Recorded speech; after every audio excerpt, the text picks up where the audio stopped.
Et bonjour à tous, nous sommes en live. Ça faisait à peu près 2 ans, 2 ans pour mon dernier live. Je me demande si je vais pas enlever le chat de la pièce.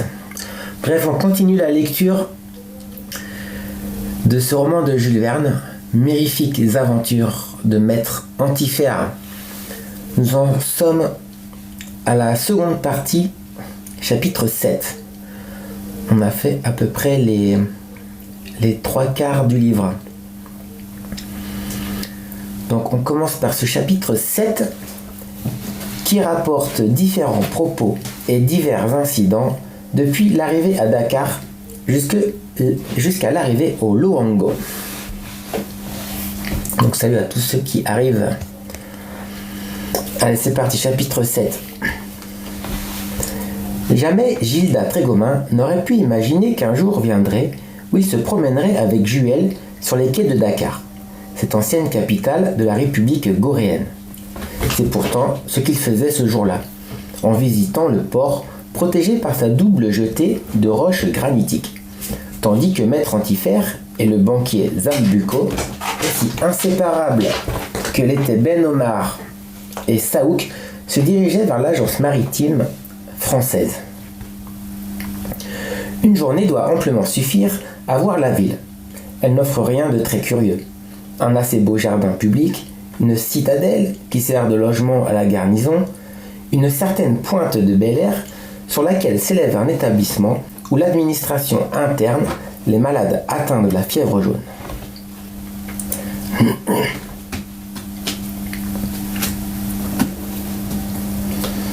Si nos voyageurs allaient être retenus plusieurs jours dans cet arrondissement, qui a Gorée pour chef-lieu et Dakar pour ville principale, ce laps de temps leur paraîtrait interminable. Enfin, il faut faire contre fortune bon cœur. C'est ce que répétaient Gilda Trégomin et Juel. En attendant, ils flânaient sur les quais. Ils remontaient les rues ensoleillées de la ville, convenablement entretenues par des condamnés sous la surveillance de quelques disciplinaires.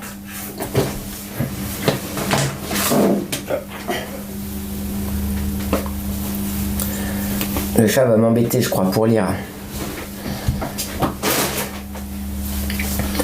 En réalité, ce qui devait les intéresser davantage, c'était ces bâtiments, ces morceaux d'elle-même que la France envoyait de Bordeaux à Rio de Janeiro, ces paquebots des messageries impériales, ainsi s'appelait-elle en 1862.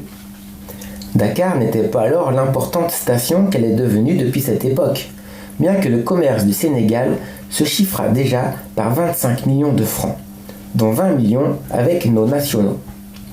Elle ne possédait que 9000 habitants, population qui tend à s'accroître à la suite des travaux entrepris pour l'amélioration du port. Bonjour, Adam. Et tout le monde. Par exemple, si le gabarier n'avait jamais fait connaissance avec les nègres Mbambaras, rien ne lui serait plus facile maintenant. En effet, ces indigènes pullulent dans les rues de Dakar. Grâce à leur tempérament sec et nerveux, leur crâne épais, leur toison crépue, ils peuvent impunément supporter les ardeurs du soleil sénégalien. Quant à Gilda Trégomin, il avait cru devoir étendre sur sa tête son large mouchoir à carreaux qui, tant bien que mal, lui tenait lieu d'ombrelle. « Seigneur Dieu, qu'il fait chaud !» s'écria-t-il. « Je ne suis vraiment pas fait pour vivre sous les tropiques. » « Ce n'est rien encore, monsieur Trégomin, répondit Juel. Et lorsque nous serons au fond du golfe de Guinée, à quelques degrés au-dessous de l'équateur, je fondrai, pour sûr, répliqua le gabarier, et je ne rapporterai au pays que ma peau et mes os. D'ailleurs, ajouta-t-il avec son bon sourire, tandis qu'il épongeait sa face suintant comme un alcaraza. Je ne sais pas ce qu'est un alcaraza.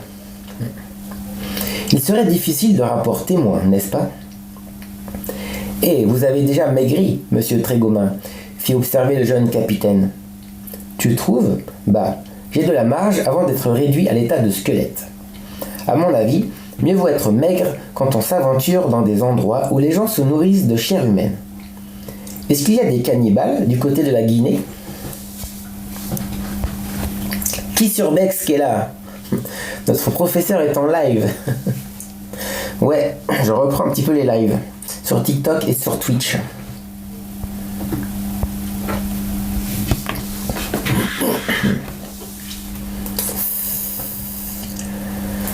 Plus guère, je l'espère du moins, répondit Juel. Eh bien, mon garçon, tâchons de ne point tenter les naturels par notre embonpoint. Et puis, qui sait, après l'îlot numéro 2, s'il faut aller chercher un îlot numéro 3, dans des pays où l'on se mange en famille. Comme l'Australie ou les îles du Pacifique, monsieur Trégomin. Oui, là, les habitants sont anthropophages. Tu attends le prochain live Twitch. C'était hier. C'était hier le live Twitch.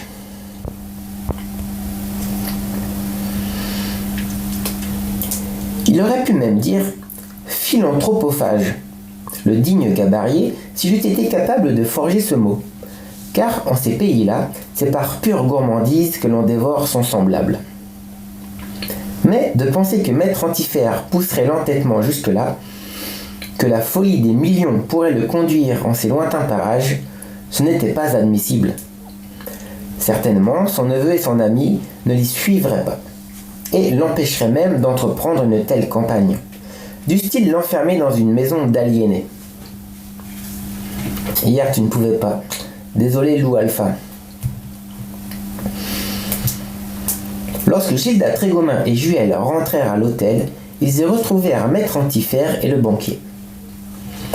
L'agent français avait fait le meilleur accueil à son compatriote. Toutefois, quand celui-ci demanda s'il se trouvait à Dakar quelques navires en partance pour un des ports du Loango, il n'obtint qu'une réponse fort décourageante. Les paquebots qui font ce service sont très irréguliers.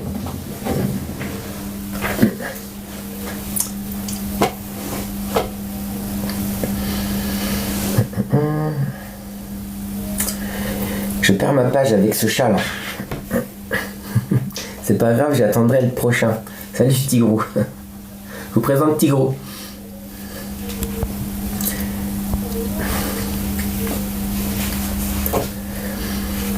Les paquebots qui font ce service sont très irréguliers et dans tous les cas ne touchent à Dakar qu'une fois par mois. Il existe bien un service hebdomadaire entre Sierra Leone et Grand Bassam, mais de là au Loango, il y a loin encore. Or, le premier paquebot ne devait pas arriver à Dakar avant 8 jours. Quelle malencontreuse chance! Une semaine a passé dans cette bourgade en rongeant son frein. Et il faudrait qu'il fût d'un acier finement trempé, ce frein, pour résister aux dents de Pierre Servan-Malo qui broyait maintenant un caillou par jour. Il est vrai, ce ne sont pas les cailloux qui manquent aux grèves du littoral africain. Et Maître Antifère pourrait renouveler sa provision.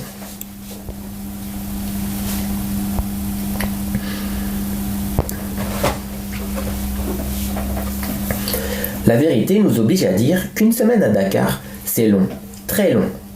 Les promenades sur le port, les excursions jusqu'au marigot qui coule à l'est de la ville n'offrent pas aux touristes des distractions suffisantes pour l'occuper plus d'un jour.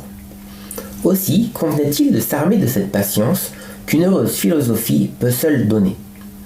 Mais, à l'exception de Gilda Trégomin, remarquablement doué sous ce rapport, il n'était ni patient ni philosophe. L'irritable Malouin et les divers personnages qu'il entraînait à sa suite. S'il bénissait Camilque Pacha de les avoir choisis pour héritiers, il le maudissait de la fantaisie qu'avait eue d'enterrer son héritage si loin. Hugo me posait sur le lit et écoutait la lecture. C'est quoi le livre? C'est marqué au-dessus de moi si tu arrives à lire. Ces mirifiques aventures de Maître Antifère de Jules Verne.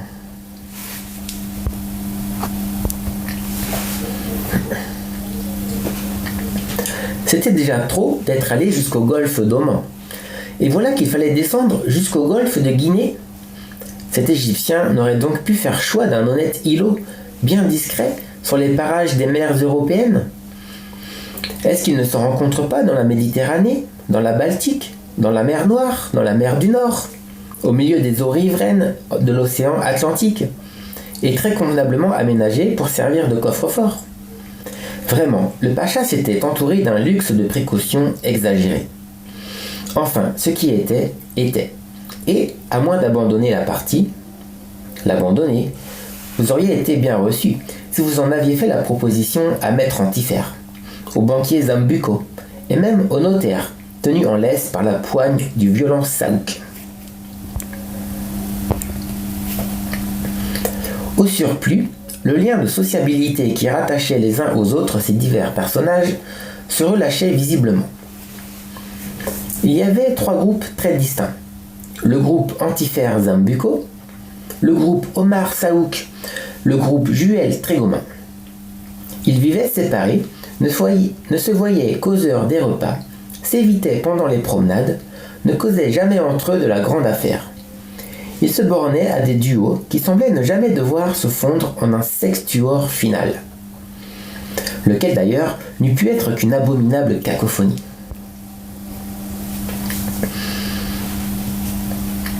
Le premier groupe, Juel Trégomain, on connaît le sujet habituel de ces entretiens.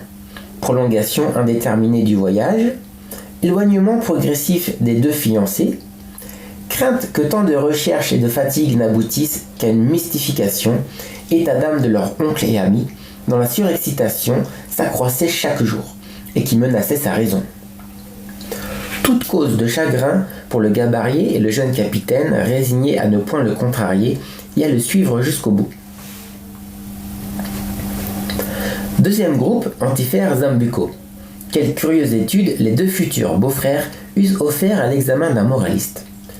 L'un, jusqu'alors de goût simple, menant une existence tranquille dans sa tranquille province, avec cette philosophie naturelle du marin qui a pris sa retraite, et maintenant en proie à la sacre femme de l'or. L'esprit détraqué devant ce mirage de millions qui éblouissent les yeux.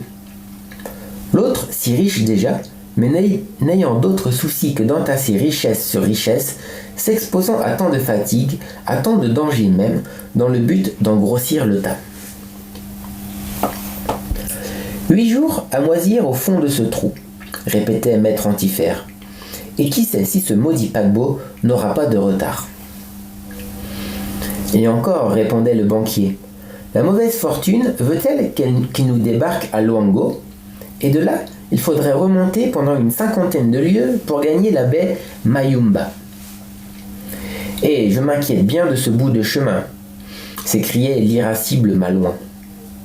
Il y aura lieu de s'en inquiéter, cependant, faisait observer Zambuco. Bon, plus tard, que diable, on n'envoie pas l'ancre par le fond avant d'être au mouillage. Arrivons d'abord à Loango et ensuite on avisera. Peut-être pourrait-on décider le capitaine du paquebot à relâcher au port de Mayumba. Cette relâche l'écarterait peu de sa route. Comment va Diane? Oui, l'accouchement de ma femme, c'est pour très bientôt. Mais on ne sait pas quand, c'est la surprise.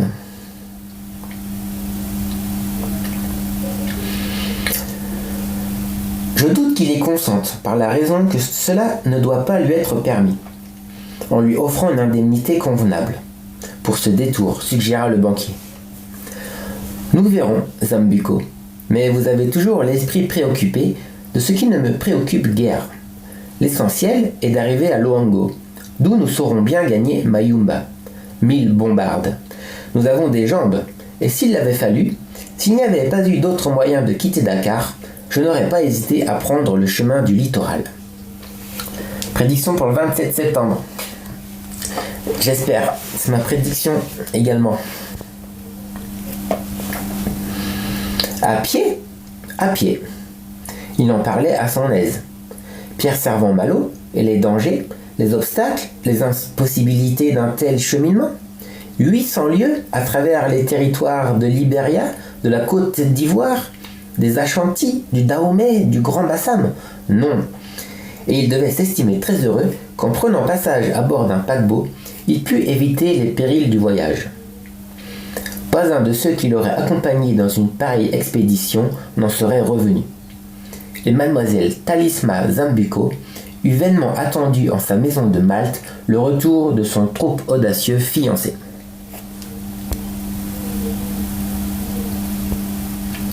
mot paria. Comment ça?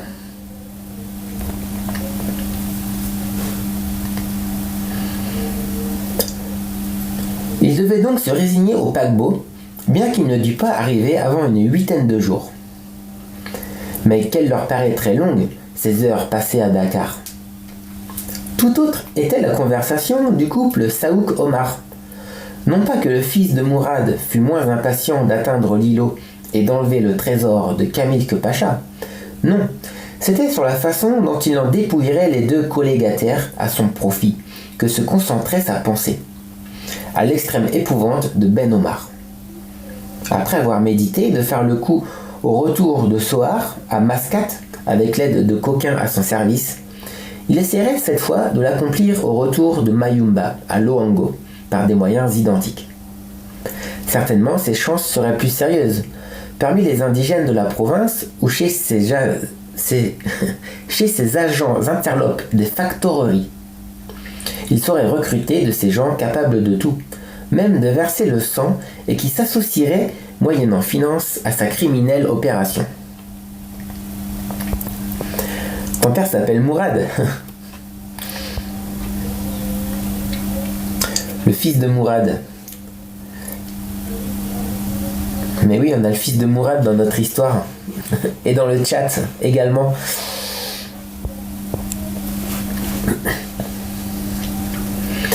Et c'est bien cette perspective dont s'effrayait le pusillanime Ben Omar, sinon par un excès de délicatesse, du moins par la crainte d'être mêlé à quelque mauvaise affaire, ce qui ne lui laissait pas un instant de répit. Et alors, il essayait de timides observations. Il affirmait que Maître Antifère et ses compagnons étaient hommes à vendre chèrement leur vie. Il insistait sur ce point que, tout en les payant bien, on ne pouvait compter sur les coquins qu'emploierait Saouk, qu'il parlerait tôt ou tard, que l'attentat s'ébruiterait dans le pays, qu'on finissait toujours par savoir la vérité, même au milieu de ces contrées sauvages, lorsqu'il s'agissait des explorateurs massacrés sur les territoires les plus reculés de l'Afrique, qu'on ne pouvait jamais être assuré du secret. Il est visible que toute cette argumentation ne découlait pas de la criminalité de l'acte, mais de la peur qu'il fût découvert un jour. Les seules raisons qui auraient pu arrêter un homme tel que Saouk. Le fils de Mourad réel.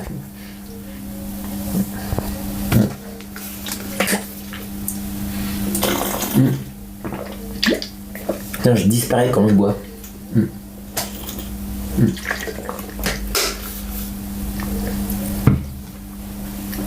Au fond, cela ne le touchait nullement. Il en avait vu et fait bien d'autres. Et, jetant au notaire un de ces regards qui le glaçaient jusqu'à la moelle des os. « Je ne connais qu'un imbécile, répondait-il, un seul qui serait capable de me trahir. »« Et qui donc, Excellence ? Toi, Ben Omar. »« Moi ? Oui, et prends garde, car je sais un moyen sûr d'obliger les gens à se taire. » Ben Omar, tremblant de tous ses membres, baissait la tête. Un cadavre de plus sur la route de Mayumba à Loango, ce n'était pas pour embarrasser Saouk. Il le savait de reste. Une date pour un prochain live Twitch? Non, je ne prévois jamais. Je ne peux pas te dire. Mais maintenant que je sais streamer mon écran de téléphone, ce sera peut-être plus facile de faire des live Twitch de jeux mobiles, comme hier. Et Coco BMX qui est arrivé. Ben Omar, tremblant de tous ses membres, baissait la tête. Un cadavre de plus sur la route de Mayumba à Loango, ce n'était pas pour embarrasser Saouk, il le savait de reste. Le paquebot attendu mouilla dans la matinée du 12 mai au port de Dakar. C'était le Sintra, un navire portugais affecté au transport des voyageurs et des marchandises à destination de Saint-Paul, de Luanda, l'importante colonie lusitanienne de l'Afrique tropicale. Hello Coco. Grégoire, tu n'as pas branché ta console? Non, ma console n'est toujours pas branchée depuis mon déménagement parce que j'ai pas de télé dans mon bureau. Donc je peux faire des live Twitch, je peux faire des live TikTok, mais Twitch c'est plus compliqué.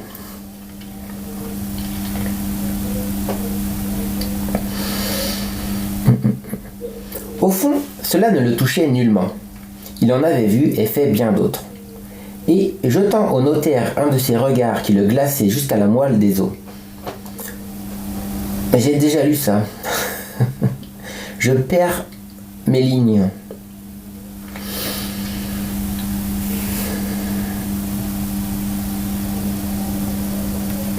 Il faisait régulièrement relâche à Luango, et comme il partait le lendemain, dès le jour levant, nos voyageurs se hâtèrent d'y retenir leur place. Avec sa vitesse moyenne de 9 à 10 000, la traversée devait durer une semaine, pendant laquelle Ben Omar s'attendait à tous les affres du mal de mer. Le lendemain, ayant laissé à Dakar un certain nombre de passagers, le Sintra sortit du port par un beau temps, la brise venant de terre. Maître Antiphère et le banquier poussèrent un immense soupir de satisfaction, comme si leurs poumons n'eussent pas fonctionné depuis une semaine. C'était leur dernière étape avant de mettre le pied sur l'îlot numéro 2 et la main sur le trésor qu'il leur gardait fidèlement dans ses entrailles. L'attraction que cet îlot exerçait sur eux semble d'autant plus puissante qu'ils s'en approchaient davantage, conformément aux lois naturelles. Et à raison inverse du carré des distances, et à chaque tour d'hélice du Sintra, cette distance décroissait.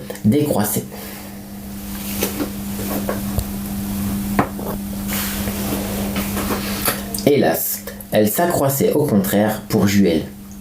Il s'éloignait de plus en plus de cette France, de cette Bretagne où se désolait Enogat. Il lui avait écrit de Dakar dès son arrivée. Il lui avait écrit la veille de son départ. Et la pauvre fille ne tarderait pas à apprendre que son fiancé s'en allait encore plus loin d'elle. Et c'est à peine s'il pouvait assigner une date probable à son retour. Tout d'abord, Saouk avait cherché à savoir si le Sintra devait débarquer des passagers à Luango. Parmi ces aventuriers dont la conscience est réfractaire aux scrupules et aux remords, qui vont chercher fortune en ces régions reculées, peut-être en trouverait-il un qui, connaissant le pays, serait susceptible de devenir ses complices. Son Excellence fut déçu de ce chef. Ce serait donc à Luango qu'il aurait à faire son choix de coquin. Par malheur, il ne parlait pas la langue portugaise que Ben Omar ignorait également. Circonstance assez embarrassante lorsqu'il s'agit de traiter des affaires délicates, pour lesquelles il est indispensable de s'exprimer avec une parfaite netteté. Du reste, Maître Antiphère Zambuco, Gilda Trégomain et Juel en étaient réduits à causer entre eux, personne à bord ne sachant le français. Je vais bientôt arrêter l'urbex. C'est quoi ta nouvelle passion, Tigrou? Ta nouvelle passion, c'est les voitures de luxe. Des aventures partout dans le monde. Tu vas voyager.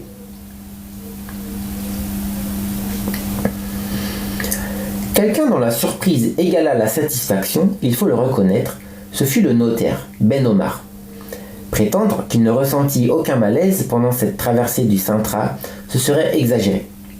Toutefois, ces grandes souffrances qu'il avait subies antérieurement lui furent épargnées. La navigation s'opérait dans des conditions excellentes, favorisées par un léger vent de terre. La mer restait calme le long du littoral que le Sintra longeait à 2 ou 3 milles, et c'est à peine si elle ressentait les houles du large. De l'alpinisme, comme Inoxtag.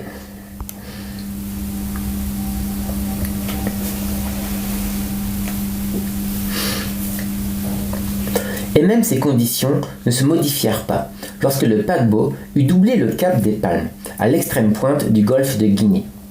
En effet, ainsi que cela se produit souvent, la brise suivait le contour des côtes, et le golfe fut aussi propice que l'avait été l'océan. Et cependant, le Sintra dut perdre de vue les hauteurs du continent, en prenant direction sur Luango.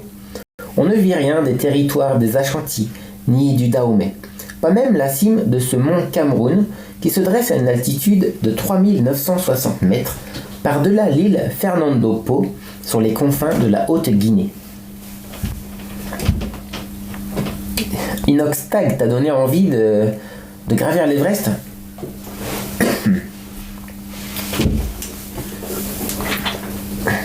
Eh ben écoute, je te suivrai sur l'Everest si tu veux. En connexion avec la nature et déconnecté du monde des écrans. C'est une bonne initiative. Chérie, tu veux... Quoi?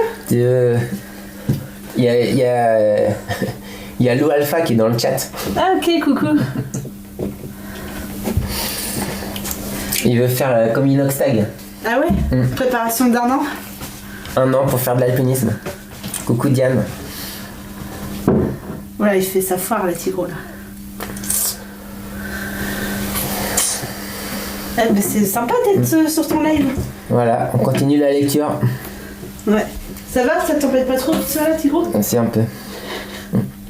Tu vas pas aller dans la chambre s'il veut. Bah, Parce que moi je vais aller faire la valise moi. ok. Ouais, parce que en fait c'est vraiment bizarre. Ok. Maintenant ça me tire. D'accord, chérie. Je sais pas. Excuse-moi, je poursuis ma lecture. Oui, pardon. Dans l'après-midi du 19 mai, Gilda Trégomin fut pris d'une certaine émotion. Juel venait lui apprendre qu'il allait franchir l'équateur.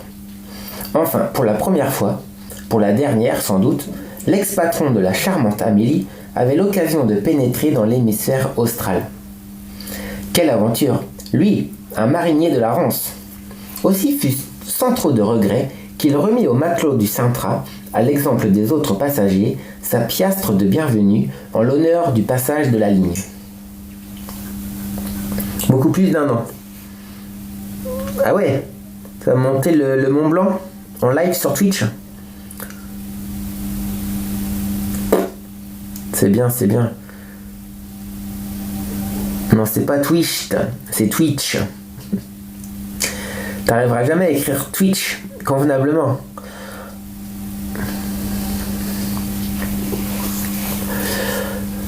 Le lendemain, au soleil levant, le Sintra se trouvait en latitude de la baie Mayumba, à une distance de 100 000 environ. Si le capitaine du paquebot eût consenti à se porter en cette direction, à relâcher dans ce port qui appartient à l'état de Loango, que de fatigue, que de danger peut-être, il aurait épargné à Maître Antifère et aux siens. Twitch, voilà, c'est ça. Le Mont Blanc, je ferai. J'aimerais bien faire le Mont Blanc moi aussi un jour. L'Everest, c'est dangereux, c'est très dangereux l'Everest.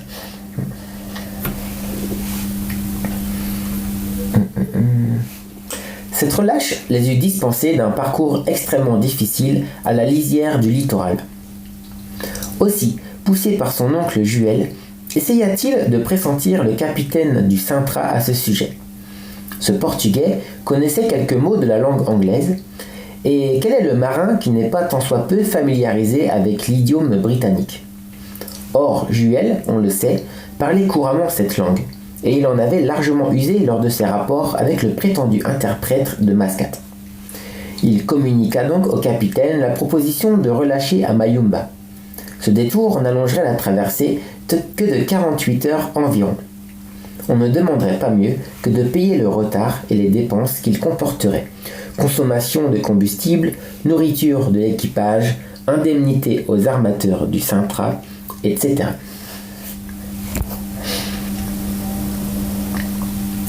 L'Everest, c'est pas la montagne la plus dangereuse. Ouais, ça doit pas être loin. L'Annapurna, la plus mortelle.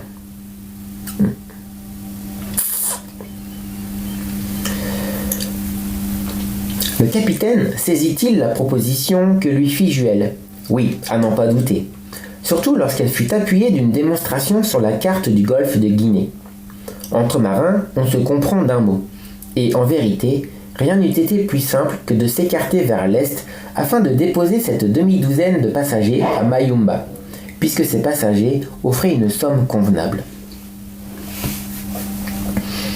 Le capitaine refusa. Esclave des règlements du bord, il était frété pour Loango. Il irait à Loango. De Loango, il devait aller à Saint-Paul de Loanda. Il irait à Saint-Paul de Loanda. Par ailleurs, Quand même, on voudrait lui acheter son navire au poids de l'or. » Telles furent les expressions dont il se servit que Juel comprit très exactement et qu'il traduisit à son oncle.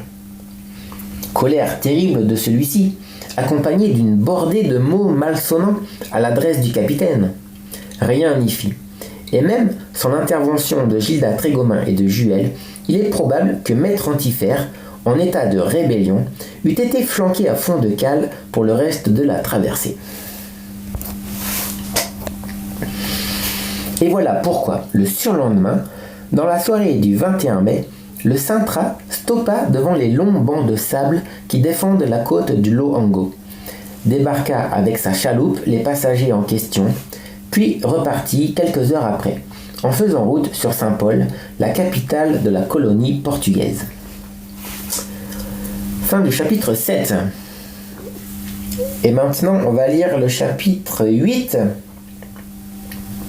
qui s'intitule « Où il est démontré que certains passagers ne sont pas bons à embarquer à bord d'un boutre africain. » Qu'est-ce qu'un boutre ?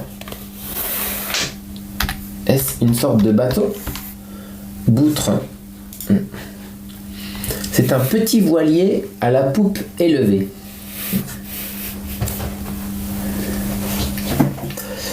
Le lendemain, à l'abri d'un baobab qui les défendait contre les torrents de feu du soleil, deux hommes s'entretenaient avec animation. En remontant la principale rue de Loango, où ils venaient de se rencontrer par le plus grand des hasards, ils s'étaient regardés, faisant 1000 gestes de surprise. L'un avait dit « Toi ici ?»« Oui, moi » avait répondu l'autre. Et, sur un signe du premier, qui était Saouk, le second, un Portugais du nom de Barroso, l'avait suivi hors de la ville. J'en ferai aussi un film de mon aventure. Eh, t'as besoin d'un réalisateur, je peux te suivre sur le Mont Blanc. On ira avec Tigrou.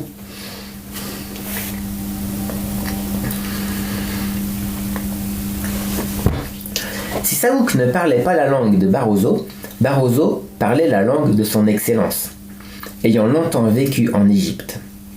Deux anciennes connaissances, on le voit.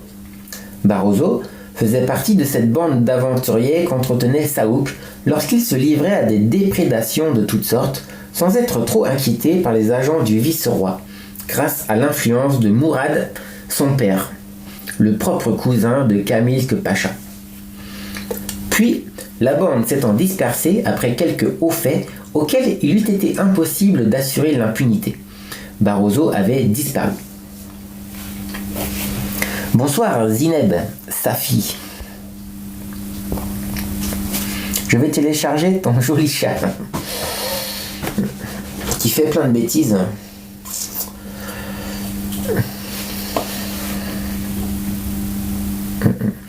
De retour en Portugal, où ses aptitudes naturelles ne trouvèrent pas à s'exercer, il avait quitté Lisbonne pour venir travailler dans une factorerie du Loango. À cette époque, le commerce de la colonie, presque anéanti à la suite de l'abolition de la traite, se réduisait au transport de l'ivoire, de l'huile de palme, des sacs d'arachide et des billes de bois d'acajou. Actuellement, ce Portugais, qui avait navigué autrefois, âgé d'une 50aine d'années alors, commandait un boutre de fort tonnage, le Portalegre, qui faisait le service de la côte au compte des négociants du pays. Pas le budget pour une équipe. Tu feras tout. T'emmèneras ton drone, à part la miniature. Tu fais appel à un Minia Maker.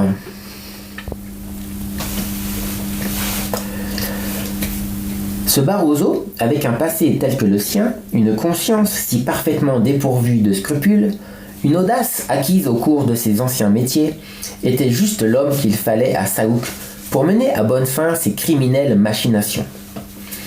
Arrêté au pied de ce baobab, dont les bras de 20 hommes n'eussent pas entouré le tronc, qu'était-ce auprès du fameux Bagnon de Mascate.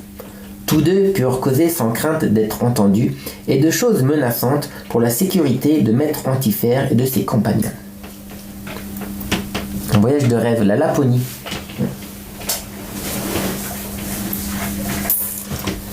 Ah, Tigrou. La Laponie, joli pays ça.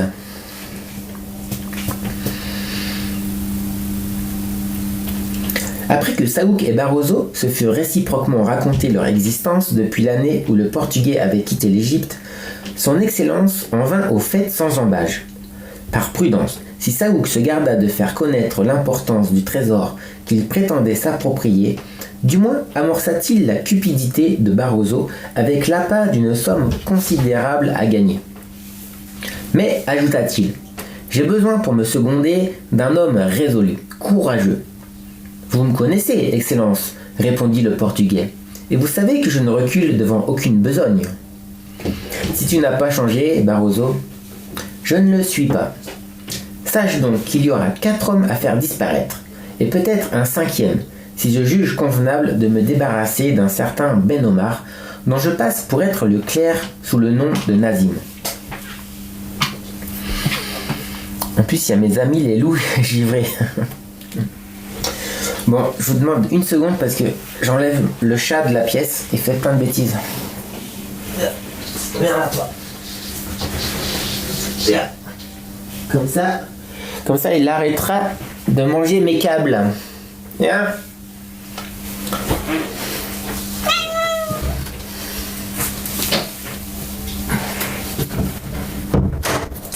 Voilà. Tigrou, ça suffit. Ça suffit comme ça. Son miaulement est si mignon. Mais oui, il me fait de la peine à chaque fois. Il est trop mignon.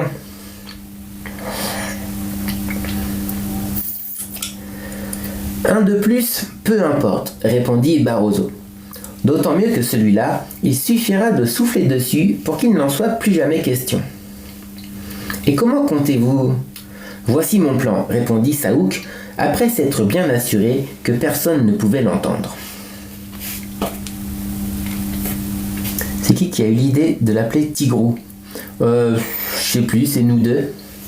Comme il est tigré et qu'il est roux, et qu'il saute comme Tigrou, l'ami de Winnie l'ourson, ça lui va tout naturellement. Il s'appelle Tigrou. Les gens dont il s'agit, 3 Français, le malouin Antifère, son ami et son neveu, puis un banquier tunisien nommé Zambuco, viennent de débarquer à Loango afin d'aller prendre possession d'un trésor déposé dans un des îlots du golfe de Guinée. En quel parage ? Demanda vivement Barroso.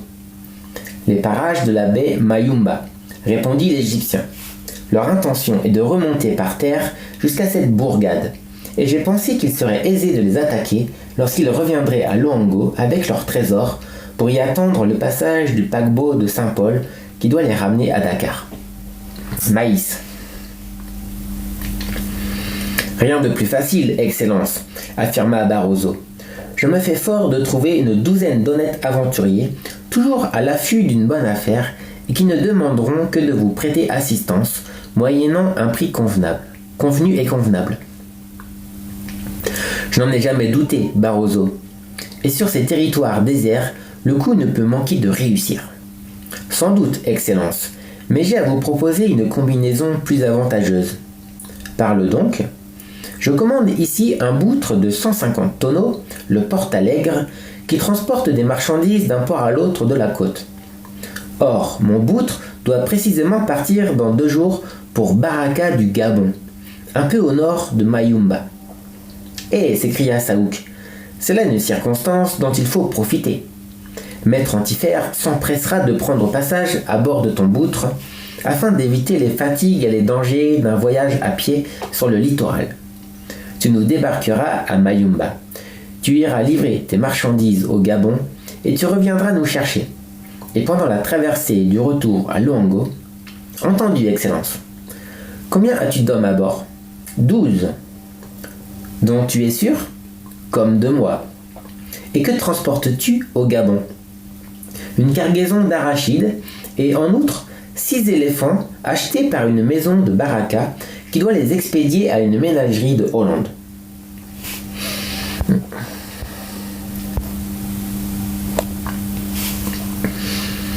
Tu ne parles pas le français, Barroso ? Non, Excellence. Moi, n'oublie pas que je ne suis censé ni le parler, ni le comprendre. Aussi, chargerai-je Ben Omar de te faire la proposition, et le malouin n'hésitera pas à l'adopter. 6 éléphants, quand même. Ce n'était pas douteux. En effet, il y avait lieu de craindre que les deux collégataires, dépouillés de leurs richesses, ne disparussent avec leurs compagnons pendant la navigation de retour à travers le golfe de Guinée. Et qui aurait pu empêcher le crime? Et qui pourrait en rechercher les auteurs? Le Loango n'est pas sous la domination portugaise comme le sont l'Angola et le Benguela. C'est un des royaumes indépendants de ce Congo, compris entre le fleuve Gabon au nord, le fleuve Zaïre au sud, qui devait bientôt appartenir à la France. Mais à cette époque, depuis le cap Lopez jusqu'au Zaïre, les rois indigènes reconnaissaient le souverain de Loango et lui payaient tribut généralement en esclaves, tels ceux de Kassange, Tomba Libolo et certains vassaux régnant sur de petits territoires très divisés. La société est régulièrement constituée parmi ces personnes. En haut, le roi et sa famille, puis les princes nés, c'est-à-dire issus d'une princesse, qui seule peut leur transmettre la noblesse. Puis les maris des princesses, qui sont suzerains, puis les prêtres, les fétiches ou yanga, dont le chef Chitomé est de vertu divine. Enfin, les courtiers, les marchands, les clients, c'est-à-dire le peuple. Jeanne de Luxe. Si faites la lecture avec les connecteurs bien placés. Comment ça, les connecteurs bien placés? Il y a un problème avec le son ou pas?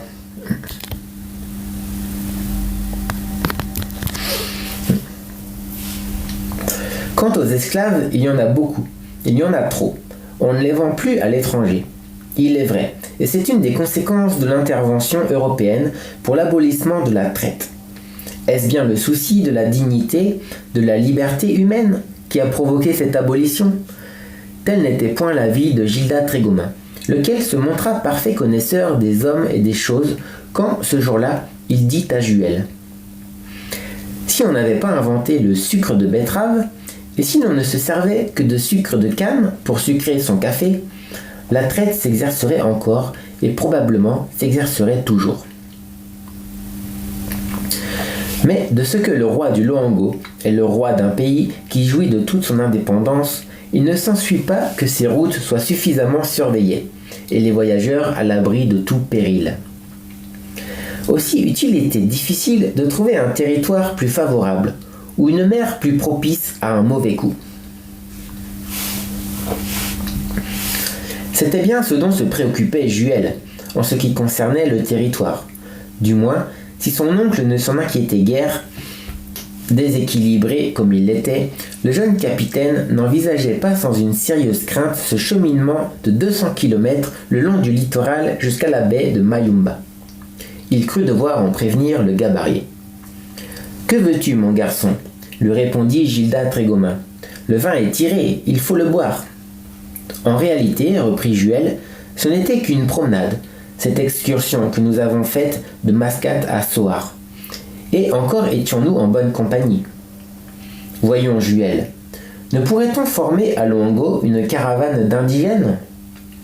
Je ne me fierais pas plus à ces moricots qu'aux hyènes, panthères, léopards et lions de leur pays. Ah, il y a de ces bêtes à foison? À foison, sans compter des lantas, qui sont des vipères venimeuses, des cobras qui vous crachent leur écume à la figure et des boas de 10 mètres. Un joli endroit, mon garçon. Vrai, cet excellent pacha n'aurait pu en choisir un plus convenable. Et tu affirmes que ces indigènes sont de médiocre intelligence, sans doute comme tous les Congolais. Oups. Mais ils en ont assez pour piller, voler, massacrer les fous qui s'aventurent sur cette abominable région. Ce bout de dialogue donne une très exacte idée des préoccupations de Juel, partagées par Gilda Trégomin. Aussi éprouvèrent-ils tous les deux un véritable soulagement lorsque Saouk par l'intermédiaire de Ben Omar, eut présenté le portugais Barroso à maître Antifer et au banquier tunisien. Plus de longues étapes à travers ces contrées dangereuses, plus de fatigue sous ce climat excessif pendant un assez long voyage. Comme Saouk n'avait rien dit de ses rapports antérieurs avec Barroso, comme Juel ne pouvait soupçonner que ces deux coquins s'étaient connus autrefois, sa défiance ne fut point éveillée. L'essentiel, c'est que l'on ferait le trajet par la mer jusqu'à la baie de Mayumba. Le temps était beau. On serait rendu en 48 heures. Le boutre débarquerait ses passagers dans le port. Il irait à Baraka. Au retour, il les rembarquerait avec le trésor. Et tous regagneraient Loango, d'où le prochain paquebot les ramènerait à Marseille. Non, jamais la chance ne s'était si nettement déclarée en faveur de Pierre Servan-Malo. Sans doute, il faudrait payer d'un bon prix le transport sur le boutre. Et qu'importe ce prix. Il y avait 2 jours à passer à Loango. En attendant que la demi-douzaine d'éléphants expédiés de l'intérieur fût rendue à bord du Portalegre. Aussi, Gilda Trégomin et Juel, le premier toujours désireux de s'instruire, s'amusèrent-ils à parcourir la bourgade, la Banza, comme on dit en langue congolaise. Loango ou Bouala, la vieille cité, mesurant 4500 mètres de circuit, est bâtie au milieu d'un bois de palmiers. Elle ne se compose que d'un ensemble de factoreries entourées de chirubeks, sorte de cabanes faites de tiges de raffia et couvertes en feuilles de papyrus. Les comptoirs y sont portugais, espagnols, français, anglais, hollandais, allemands. Rien de plus mélangé, on le voit, mais que de nouveau pour le gabarit. Les Bretons des bords de la Rance ne ressemblent guère à ces indigènes demi-nus, armés d'arcs, de sabres de bois et de haches arrondies. Le roi de Loango, affublé d'un vieil uniforme ridicule, ne rappelle que de très loin le préfet d'Ille-et-Vilaine. Les bourgs entre Saint-Malo et Dinan ne possèdent point de ces cases, abritées de cocotiers gigantesques. Enfin, les Malouins ne sont pas polygames, comme ces paresseux de Congolais, qui laissent tous les gros ouvrages à leurs femmes et se couchent lorsque celles-ci sont malades. Seulement, les terres de la Bretagne ne valent pas les terres du Loango. Ici, il suffit de remuer le sol pour en obtenir de superbes récoltes.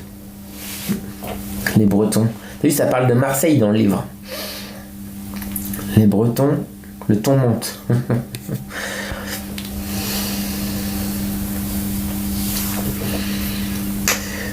Donc ici, il suffit de remuer le sol pour en obtenir de superbes récoltes. Ce manfrigo ou millet, dont les épis pèsent 1 kg, ce holcus qui pousse sans culture, ce luco qui sert à la fabrication du pain, ce maïs qui donne 3 moissons par année, le riz, les patates, le manioc, le tamba, espèce de panais, et les insanguis ou lentilles, le tabac, des cannes à sucre dans les parties marécageuses, des vignes au voisinage du Zaïre, importées des Canaries et de Madère, des figues, des bananes, des oranges, nommées mambrocha, des citrons, des grenades, des coudes, fruits en forme de pommes de pin, qui contiennent une substance farineuse et fondante, des nœuds banzam, sorte de noisettes très goûtées, et des ananas qui poussent naturellement sur les terrains déserts. Marseille. Et puis, quels arbres énormes! Des mangliers, des sandales, des cèdres, des tamariniers, des palmiers, et nombre de ces baobabs, d'où on tire un savon végétal et un marc de fruits qui est très recherché. Et quelle agglomération d'animaux! Des cochons, des sangliers, des zèbres, des buffles, des chevreuils, des gazelles, des antilopes, par troupes, des éléphants, des martres, des iblines, des chacals, des onces, des porcs épics, des écureuils volants, des chats sauvages, des chats tigres, sans parler d'innombrables variétés de singes, chimpanzés et petites moues à longue queue et à figure bleuâtre, des autruches, des paons, des griffes, des perdrix grises et rouges, des sauterelles comestibles, des abeilles puis des moustiques, des kanzos, des satoles et des cousins, plus qu'on en voudrait. Étonnant pays, et à quelle intarissable source aurait puisé Gilda Trégomin s'il avait eu le temps d'y étudier l'histoire naturelle.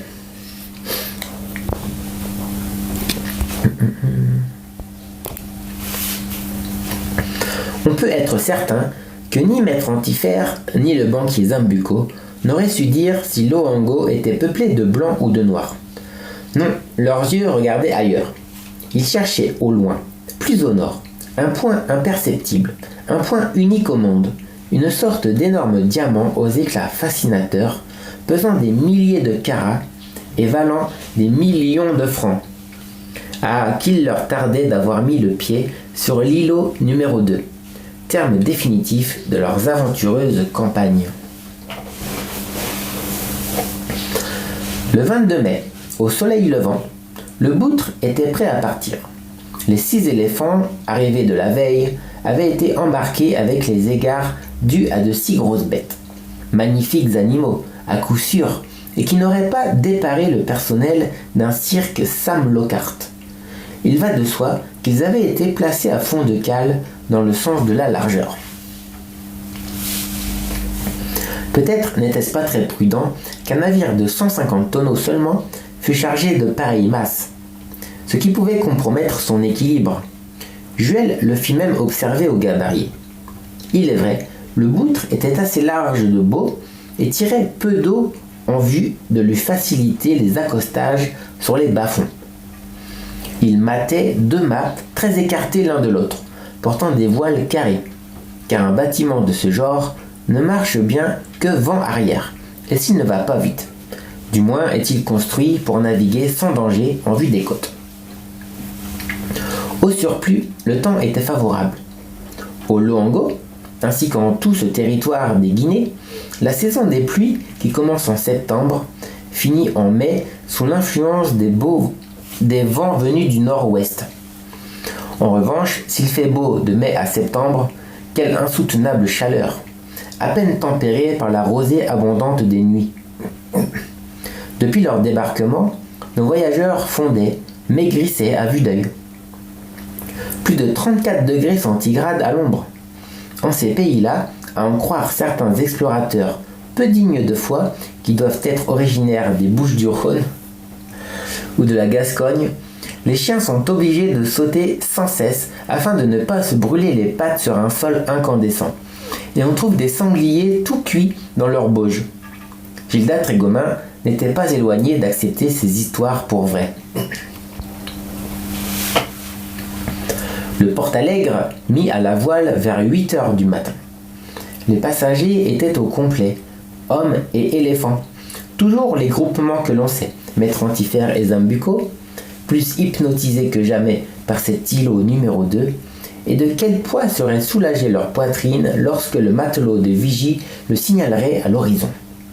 Gilda Trégomin et Juel, l'un oubliant les mers d'Afrique pour sa manche bretonne et le port de Saint-Malo, l'autre n'ayant d'autre préoccupation que de se rafraîchir en aspirant la brise, Saouk et Barroso, causant ensemble, et pourquoi s'en fût-on étonné, puisqu'ils parlaient la même langue, et que, grâce à leur rencontre, le boutre avait été mis à la disposition de Maître Antifère. J'ai un appel.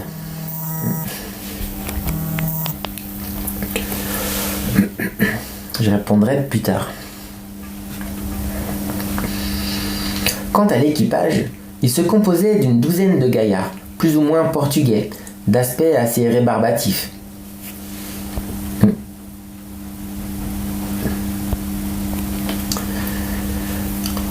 Si l'oncle, absorbé dans ses pensées, ne l'observa pas, le neveu en fit la remarque et communiqua son impression au gabarit.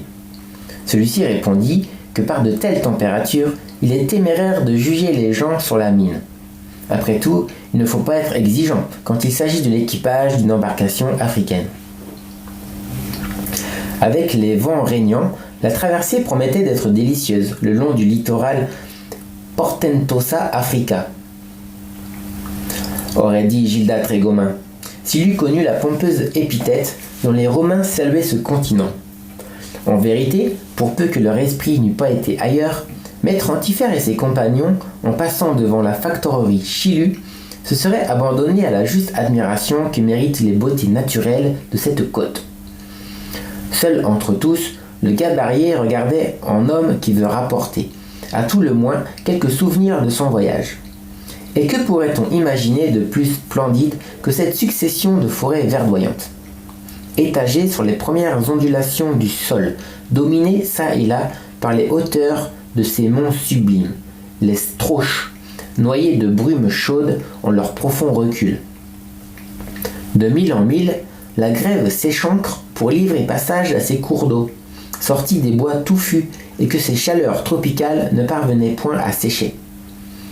Il est vrai, toute cette eau ne va pas à la mer. De nombreux volatiles lui envolent quelques gouttes. Des paons, des autruches, des pélicans, des plongeons dont les ébats animent ces paysages merveilleux.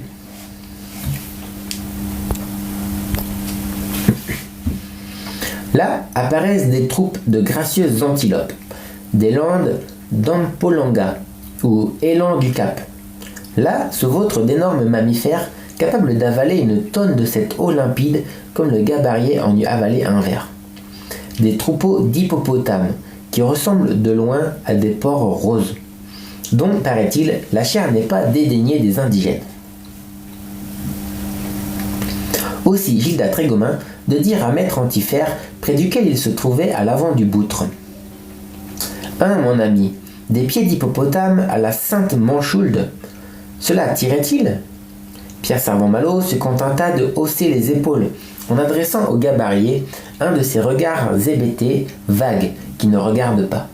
« Il ne comprend même plus, murmura Gilda Trégomin, dont le mouchoir faisait office d'éventail. On apercevait aussi, à la lisière du littoral, des troupes de singes cabriolant d'un arbre à l'autre, hurlant, grimaçant, lorsqu'un coup de barre rapprochait le porte-allègre de la grève. Notons que des volatiles, des hippopotames, des singes, ce n'étaient pas ces animaux qui auraient gêné nos voyageurs, s'ils eussent été contraints d'aller pédestrement de Loango à Mayumba. Non, ce qui aurait constitué un danger plus sérieux, c'est la présence de ces panthères et de ces lions que l'on voyait bondir entre les taillis, fauves prodigieux de souplesse dont la rencontre aurait été redoutable. Le soir venu, de rauques hurlements, des aboiements lugubres éclataient au milieu de ce silence impressionnant qui se fait à la tombée de la nuit. Ce concert arrivait comme un mugissement de tempête jusqu'au boutre.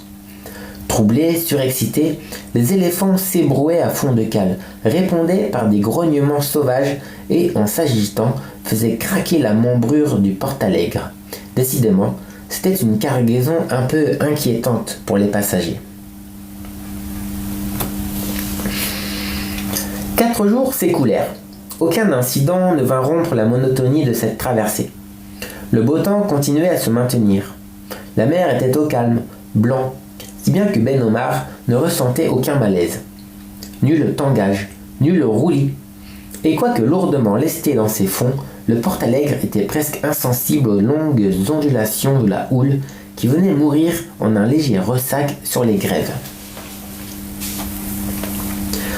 Pour sa part, le gabarier n'eût jamais imaginé qu'une navigation maritime pût aussi paisiblement s'accomplir.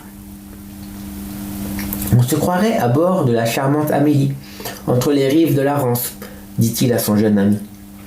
Oui, objecta Juel, avec cette différence qu'il n'y avait pas sur la charmante Amélie un capitaine comme ce Barroso et un passager comme ce Nazim, dont l'intimité avec le Portugais me paraît de plus en plus suspecte. « Eh, que veux-tu qu'il médite et prémédite, mon garçon ?» répondit Gilda Trégomin. « Ce serait un peu tard, car nous devons être bien près du but. » En effet, au soleil levant, le 27 mai, après avoir doublé le cap Banda, le boutre ne se trouvait pas à 20 milles de Mayumba. C'est ce que Juel apprit par l'intermédiaire de Ben Omar, qui l'apprit lui-même de Saouk, lequel, sur sa demande, avait interrogé Barroso. Guillaume Ontième, merci, user 69200.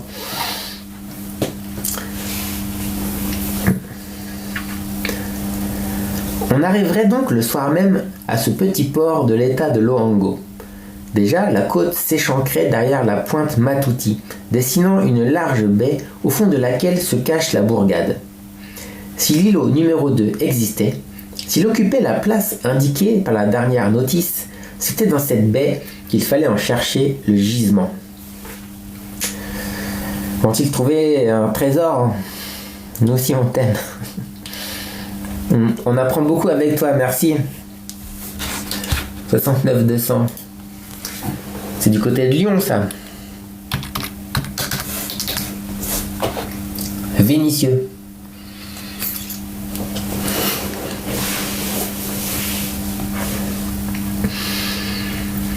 Aussi, Maître Antifère et Zambuco appliquaient-ils incessamment les yeux à l'oculaire de leur longue vue, dont ils avaient frotté et refrotté l'objectif. Par malheur, le vent était léger, la brise presque mourante. Le boutre ne marchait pas vite, à peine 2 nœuds de moyenne. Vers 1h, la pointe Matuti fut doublée. Un cri de joie retentit à bord. Les 2 futurs beaux-frères venaient d'apercevoir simultanément une série d'îlots au fond de la baie. À coup sûr, celui qu'ils cherchaient était l'un de cette série. Lequel? C'est ce que l'on établirait le lendemain par l'observation du soleil. À 5 ou 6 milles à l'est, Mayumba apparaissait sur sa flèche de sable entre la mer et le marigot de Banya. Avec ses factoreries, ses maisonnettes toutes lumineuses entre les arbres, devant les grèves se mouvaient quelques barques de pêche semblables à de gros oiseaux blancs. La pointe Matuti. Quel calme régnait à la surface de cette baie. Un canot n'eût pas été plus tranquille à la surface d'un lac. Que disons-nous à la surface d'un étang, et même d'une immense jatte d'huile? L'averse des rayons solaires qui tombaient à pic sur ces parages embrasait l'espace. Gilda Trégomin ruisselait comme la fontaine d'un parc royal un jour de grandes eaux. Le Portalegre approchait, cependant, grâce à quelques souffles intermittents venus de l'ouest. Les îlots de la baie s'accusèrent plus nettement. On en comptait de 6 à 7, pareil à des corbeilles de verdure. À 6 heures du soir, le boutre était par le travers de cet archipel. Maître Antifère et Zambuco se tenaient debout à l'avant. Saouk s'oubliant un peu, ne pouvant maîtriser son impatience, justifiait par son attitude les soupçons de Juel. Ces 3 hommes dévoraient des yeux le premier de ces îlots. S'attendaient-ils donc à voir jaillir de ses flancs une gerbe de millions, comme d'un cratère d'or? Bien sûr, je me rappelle de Linou.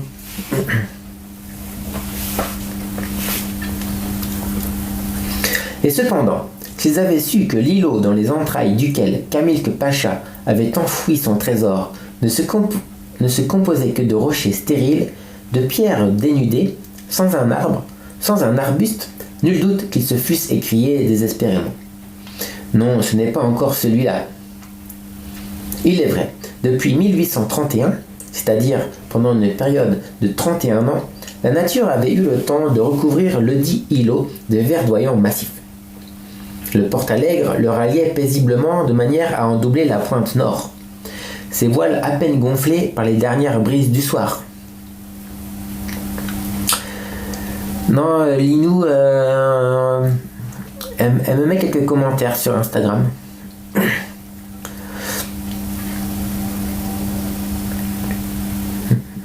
Si le vent tombait absolument, force serait de mouiller pour attendre le lever du jour.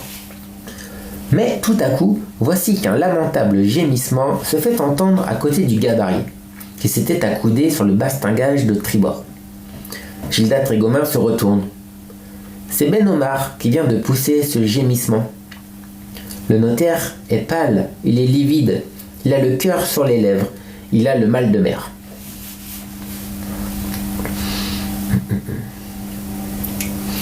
Quoi, par ce temps si calme, sur cette baie endormie, sans une ride à sa surface? Oui, et qu'on ne s'étonne pas si le pauvre bonhomme est affreusement malade. En effet, le boutre est pris d'un roulis injustifiable, absurde, inadmissible. Successivement, il donne de bâbord à tribord une bande insensée. L'équipage se précipite à l'avant. À l'arrière, le capitaine Barroso accourt. « Qu'est-ce donc ?» demande Juel. « Qu'y a-t-il » demande le gabarier. « S'agit-il d'une éruption sous-marine dont les secousses menacent de faire chavirer le Portalegre ?» D'ailleurs, ni Maître Antifère ni Saouk n'ont l'air de s'en apercevoir. Sur le compte Insta, Prof Guillaume.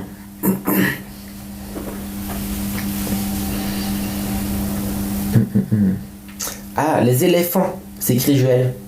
Oui, ce sont les éléphants qui occasionnent ce roulis. Sous l'empire d'un caprice inexplicable, l'idée leur est venue de se porter alternativement et ensemble sur leurs pattes de derrière, puis sur leurs pattes de devant. Ils impriment aux boutres un balancement formidable qui paraît leur plaire, comme plaît à l'écureuil sa course giratoire dans sa cage tournante. Les écureuils en cage. Mais quels écureuils, ces énormes pachydermes! Le roulis augmente. Les bastingages arrivent au ras de l'eau. Le boutre risque d'emplir par bâbord ou par tribord. Barroso et quelques hommes de l'équipage se précipitent dans la cale. Ils essaient de calmer les monstrueux animaux. Cris et coups, rien n'y fait. Les éléphants, brandissant leurs trompes, dressant leurs oreilles, agitant leur queue, s'excitent de plus belle, et de plus belle aussi le Portalegre roule, et l'eau embarque par-dessus le bord. Ce ne fut pas long. En 10 secondes, la mer eut envahi la cale et le boutre coula par le fond, tandis que s'éteignaient dans l'abîme les cris de ces imprudentes bêtes. Le bateau coule. Et c'est la fin du chapitre. Est-ce que j'en lis un autre ? 18h11. Allez, j'en lis un dernier. J'ai dit à Linou que je voulais monter le Mont Blanc. Elle m'a dit non. On peut mourir. Tu peux mourir partout, c'est vrai. En lisant, là, je peux lire, je peux mourir. Le toit peut s'écrouler sur moi. Chapitre 9, dans lequel Maître Antifère et Zambuco déclarent qu'ils ne quitteront pas sans l'avoir visité, l'îlot qui leur sert de refuge. Bon, avant de visiter cette île, il faut déjà qu'ils s'échappent de ce bateau qui coule.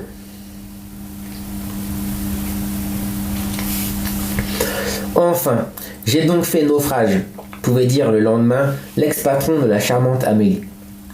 En effet, la veille au soir, après l'engloutissement du boutre par 30 à 40 mètres de fond, l'îlot de la baie Mayumba, vers lequel il se dirigeait la veille, servait de refuge aux naufragés de Portalegre. Personne n'avait péri en cette invraisemblable catastrophe. Nul ne manquait à l'appel, ni parmi les passagers, ni parmi l'équipage. Tous s'aidant les uns les autres, Maître Antifère soutenant le banquier Zambuco, Saouk soutenant Ben Omar, n'avaient eu que quelques brassées à faire pour atteindre les roches de l'îlot. Seuls les éléphants avaient disparu au milieu d'un élément pour lequel la nature ne les a point créés. Ils s'étaient bel et bien noyés. Après tout, c'était leur faute. Il n'est pas permis de transformer un boutre en escarpolette. Le premier cri de Maître Antifère en débarquant sur l'îlot avait été « Et nos instruments ? Et nos cartes ?» Par malheur, et c'était une perte irréparable, ni le sextant, ni le chronomètre, ni l'atlas, ni le bouquin de la connaissance des temps n'avaient pu être sauvés. Le sinistre s'étant accompli en quelques secondes. Par bonheur, le banquier et le notaire, d'une part, le gabarier de l'autre, portaient dans leur ceinture l'argent du voyage, et les naufragés ne devaient éprouver aucun embarras de ce chef. Notons que Gilda Trégomain n'avait pas eu de difficulté à se soutenir sur l'eau, le poids du liquide déplacé par son volume étant supérieur à celui de son corps, et rien qu'en obéissant aux ondulations de la houle, il était venu tranquillement s'échouer, comme un cétacé sur une grève de sable jaune. Quant à se sécher, ce fut facile, et les vêtements, après avoir été exposés au soleil pendant une demi-heure, purent être repris en état de siccité parfaite. Siccité. Siccité, ça veut dire quoi ? humidité, état de ce qui est sec.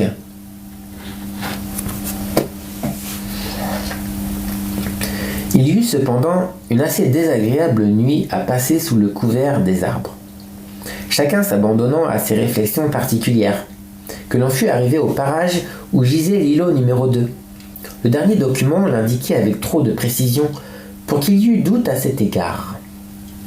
Mais ce point mathématique où se croisait le parallèle 3°17 sud et le méridien 7°23 est, l'un noté sur la notice de l'îlot du golfe d'Oman, l'autre conservé dans le coffre du banquier tunisien, comment le déterminer, maintenant que Juel, privé de sextant et chronomètre, ne pouvait plus prendre hauteur?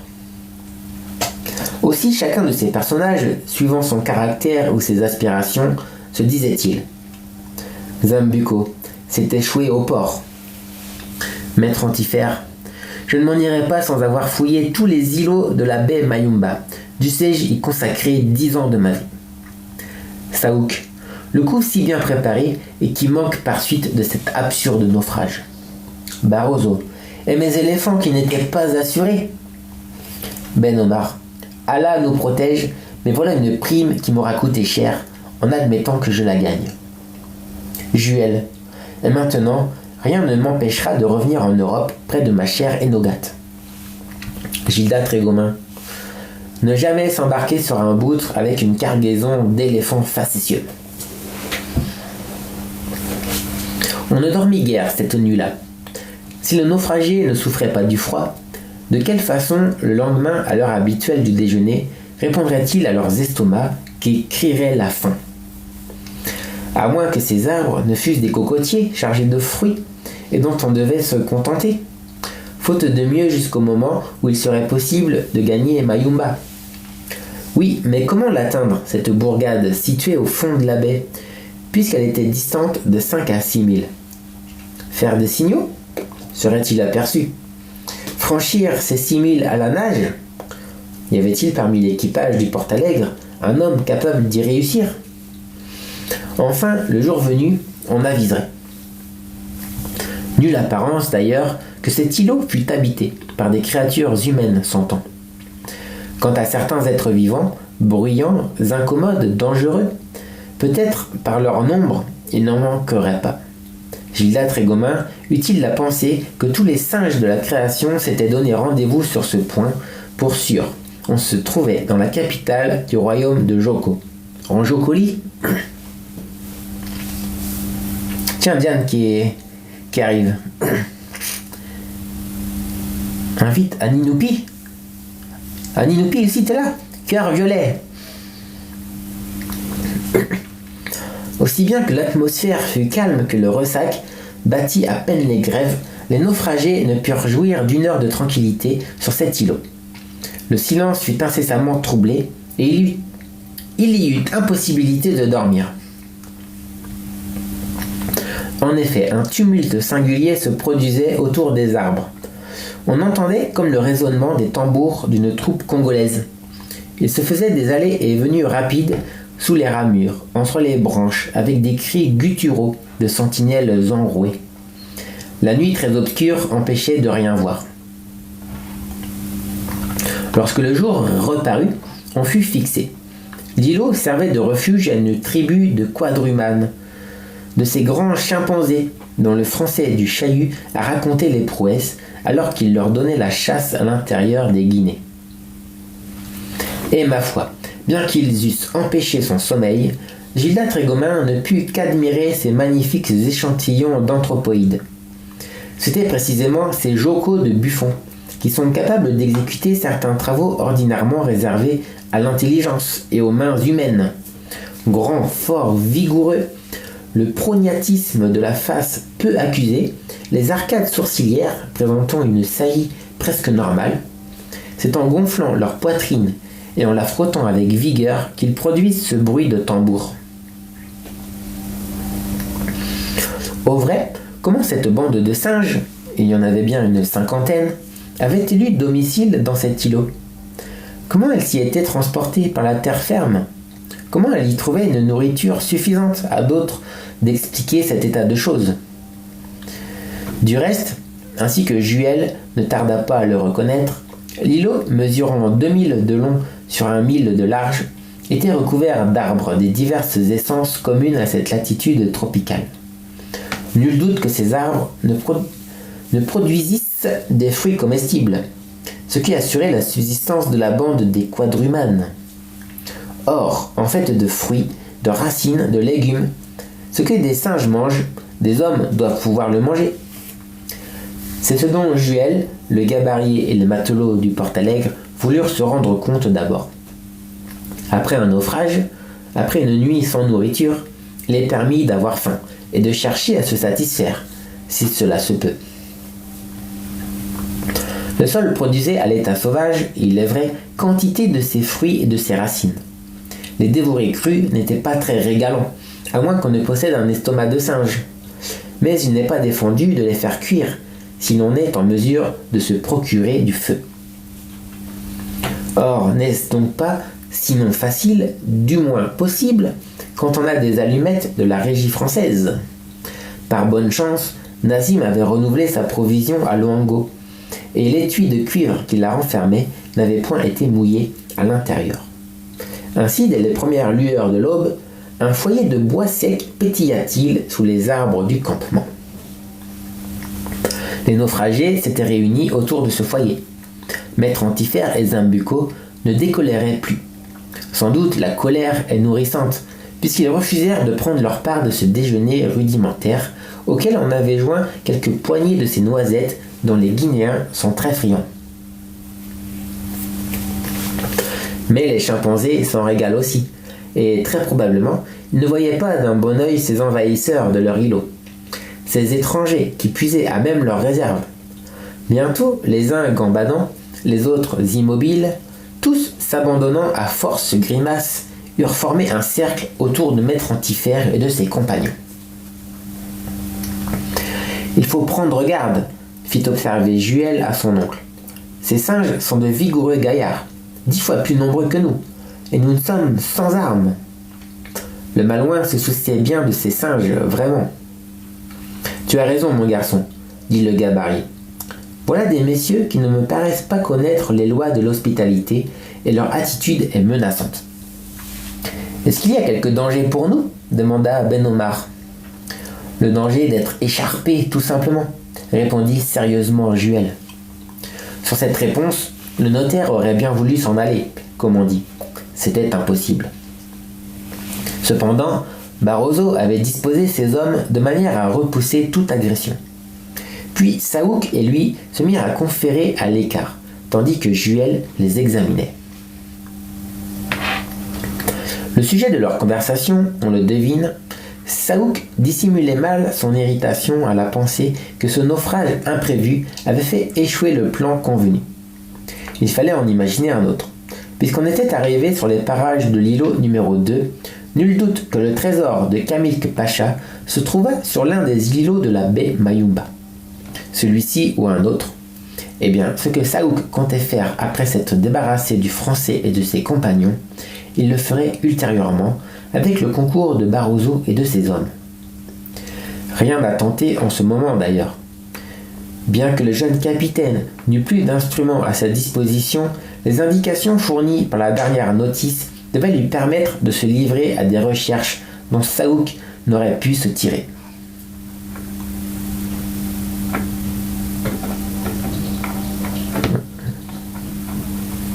Tout ceci fut clairement établi par ces deux coquins, si dignes de s'entendre. Il va de soi que Barroso serait largement indemnisé par son complice des pertes qu'il venait de subir et que la valeur du boutre, de sa cargaison, de ses pachydermes lui serait intégralement remboursée. Non. Tigro. J'entends le chat à côté. L'essentiel était donc de gagner le plus tôt possible la bourgade de Mayumba. Précisément, quelques barques de pêche venaient de se détacher de la côte. On les distinguait aisément. La plus rapprochée ne naviguait pas à 3000 de l'îlot. Le vent étant faible, elle n'arriverait guère avant 3 ou 4 heures en vue du campement, d'où on lui ferait des signaux. La journée ne s'achèverait point sans que les naufragés du Portalegre fussent installés dans une de ces factoreries de la bourgade, où ils ne pouvaient rencontrer que bon accueil et franche hospitalité. « Juel !» Cet appel interrompit brusquement la conversation de Saouk et du Portugais. C'était Maître Antifère qui le proférait, et il fut suivi de ce second appel. « Gilda ! Gilda !» Le jeune capitaine et le gabarier, qui se tenaient sur la grève afin d'observer la manœuvre des barques de pêche, vinrent aussitôt rejoindre Maître Antifère. Le banquier Zambuco était avec lui, et Ben Omar, sur un signe, s'approcha. Laissant Barroso retourner vers ses hommes, Saouk gagna peu à peu du côté du groupe, de manière à pouvoir entendre ce qui allait se dire. Comme il était censé ne point comprendre le français, personne ne songerait à s'inquiéter de sa présence.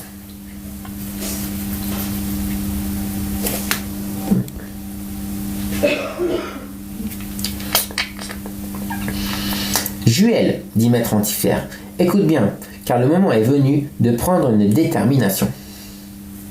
Il parlait d'une voix saccadée, en homme qui est arrivé au paroxysme de l'irritabilité.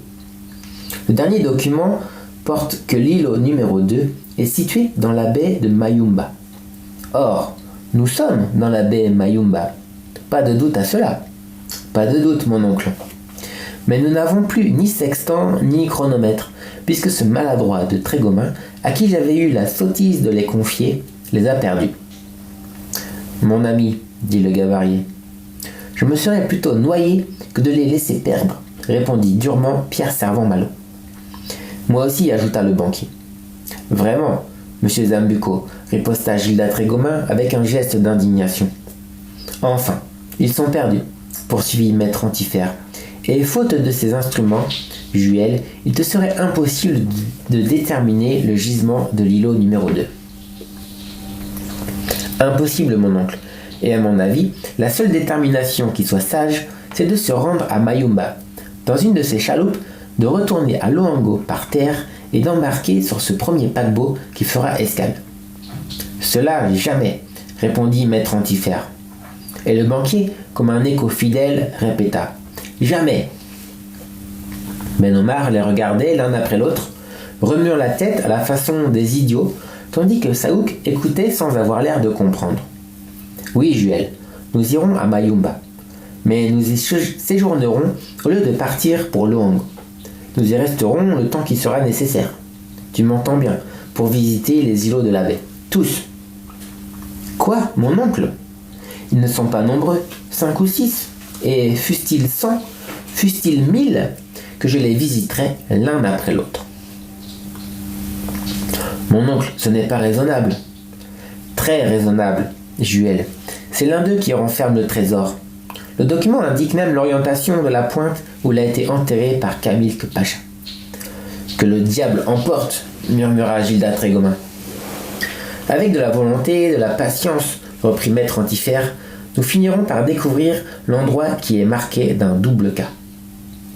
Et si nous ne le trouvons pas, cet endroit, demanda Juel. Ne dis pas cela, Juel, s'écria Maître Antifère. Par le Dieu vivant, ne dis pas cela. Et dans un accès d'indescriptible fureur, ses dents broyèrent le caillou qui roulait entre ses mâchoires. Javel n'était plus près d'être frappé d'une congestion cérébrale. Juel ne crut pas devoir résister à pareil entêtement. Les recherches, qui, selon lui, n'aboutiraient point, n'exigeraient pas plus d'une quinzaine de jours. Lorsque Maître Antifère serait convaincu qu'il n'avait plus rien à espérer, il faudrait, bon gré mal gré, qu'il prît son parti de revenir en Europe. Aussi Juel répondit-il.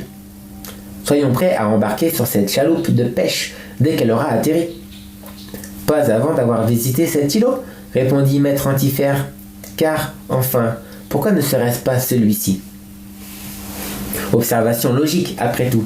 Qui sait si les chercheurs de trésors n'étaient pas arrivés au but? Si le hasard n'avait pas fait ce qu'il ne pouvait plus faire, faute de sextant et de chronomètre. Chance très invraisemblable, dira-t-on. Soit. Mais à la suite de tant de contrariétés, de fatigues, de périls, Pourquoi le dieu de la fortune ne se serait-il pas montré favorable à ses opiniâtres adorateurs? Juel ne risqua aucune objection. Et le mieux, en somme, était de ne point perdre de temps. Il fallait opérer la reconnaissance de l'îlot avant que la chaloupe de pêche l'eût accosté. Lorsqu'elle serait près des roches, il était à craindre que l'équipage du boutre ne voulût embarquer aussitôt, ayant hâte de se refaire substantiellement dans une des factoreries de Mayumba. Comment obliger ces hommes à subir un retard dont on ne leur dirait pas la cause? Quant à leur faire connaître l'existence du trésor, jamais, puisqu'il s'était livré le secret de Camilque Pacha.